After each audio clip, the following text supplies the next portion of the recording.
మీరు సిన్సినాటికి వచ్చినప్పుడు మిమ్మల్ని కలవడం జరిగింది. నా పేరు నర్సింగ్ రాజు. మీ సందర్భంలో ఒక షాయరీ కూడా చెప్పాను ఆ రోజుల్లో. బోత్ ముష్కిల్ సే పైదా హోతే హై చమన్ మే దీదావర్. అంటే మీలాంటి వ్యక్తులు చాలా అరుదుగా వస్తారు ఈ సమాజంలో. అంటే మీరు నైజాంకి అగెనిస్ట్గా పోరాడి మీరు చరిత్రను ఎంతో చూశారు, తెలంగాణ చరిత్ర ఎంతో చూశారు. తర్వాత తెలంగాణ ఒక సపరేట్ స్టేట్ ఆవిర్భవించడాన్ని ఆ కళను కూడా మీరు చూడగలుగుతున్నారు. మీరు ఒక కనెక్టింగ్ పాయింట్ హిస్టరీకి. మాకు ఈరోజు కంటెంపరీ మా అందరికీ కూడా ఒక హిస్టరికల్ పాయింట్ మీద we are very proud of you. నేను అడగదలుచుకున్న క్వశ్చన్ ఏంటంటే, బేసికల్గా ప్రొఫెసర్ జయశంకర్ సార్ చెప్పినట్టుగా తెలంగాణ రాష్ట్రాన్ని తెచ్చుకోవడం అనేది 10% అయితే దాన్ని పునర్నిర్మాణం చేసుకోవడం అనేది 90%. ఈ పునర్నిర్మాణ దిశలో ఈ రాజకీయ పార్టీలు ఏ రకంగా, ఈ రాజకీయ పార్టీల మీద మనకు ఒక నమ్మకం అంటూ గొప్పగా ఉండదు. ఎందుకంటే మనం చూస్తున్నాం లాస్ట్ 20-25 years నుంచి ఈ రాజకీయ పార్టీలు ఏ విధంగా ఫంక్షన్ చేస్తాయి. కానీ మన తెలంగాణ వచ్చేటప్పటికీ మనలో ఒక విప్లవ భావాలు ఉన్న సొసైటీ సమాజం ఉంది మనకి. ముఖ్యంగా జాయింట్ యాక్షన్ కమిటీస్ వీళ్ళందరూ ఎంతో మంది పోరాటం చేసి ఈ ఉద్యమానికి తోడ్పడ్డారు. వీళ్ళు ఒక రోల్ రీకన్స్ట్రక్షన్ లో ఒక రోల్ ప్లే చేయగలగాలి.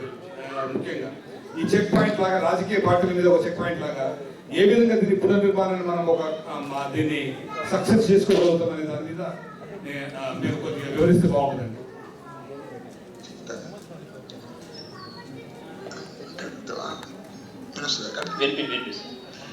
రాజకీయ పార్టీలు ప్రజాస్వామ్యంలో చాలా కీలకమైనటువంటి పాత్ర వహించవచ్చు.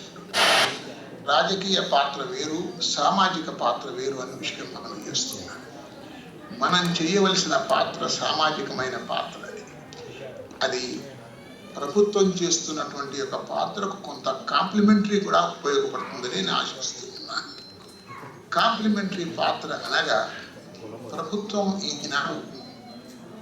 ఈ యొక్క కీలకమైనటువంటి అంశాలను వదిలిపెడుతూ ఉన్నదో, లేక ఉపేక్ష వహిస్తున్నదో, లేక డబ్బు లేక దాన్ని పట్టించుకుంటలేదో దాని మీద మనం కేంద్రీకరిస్తే సమాజ అభివృద్ధికి భాగస్వాములు అయితే బాగా ఉంటుందని నా అభిప్రాయం.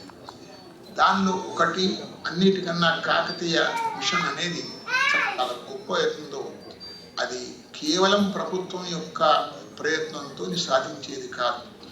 మీరు మీ గ్రామాల్లో ఉన్నటువంటి యొక్క పెద్ద మనుషులతో సంప్రదించి లేక వారి యొక్క ఉపరిపరితరాలు కలిపి దానిలో మీరు భాగస్వామి కావాల్సిందని వారికి మనం ప్రేరేపించవలసిన ప్రజల పాత్ర కావాలి. ప్రభుత్వం యొక్క పాత్ర కన్నా ప్రజల పాత్ర ఎత్తుందో చాలా ప్రధానం. కాబట్టి మనం ప్రజల యొక్క పాత్ర గురించడానికి మీరు ఏదైనా చర్యలు ఎత్తుందో చేసినట్లయితే బాగుంటుందని ఒక అభిప్రాయం. రెండవది, కీలక అంశాలైనటువంటి వైద్య విద్యా రంగాన్ని ఎత్తుదో ఆ రెండింటిపైన ఏ రాష్ట్రాలైతే కేంద్రీకరిస్తాయో అక్కడే అవకాశం దాన్ని ముఖ్యంగా ఈనాడు స్కూళ్ళలో ఇప్పటి వరకు ఏ వర్గం అయితే నిర్లక్ష్యానికి గురైందో ఆ వర్గం ఈనాడు స్కూళ్ళలో వస్తున్నారు. ముఖ్యంగా దళితులు వస్తున్నారు. దళితులకు ఆహారం, పోషణ పదార్థాలు లేకపోవడం వలన ఎన్నో జబ్బులతో బాధపడుతున్నారు. అలాంటి పిల్లలందరినీ కూడా మనం వైద్య పరీక్ష చేయించాలి. వైద్య పరీక్ష చేయించడానికి కోసం ఇప్పుడు ప్రభుత్వం అంతా కొత్త పథకం ఏం లేదు కాబట్టి మీరు అక్కడ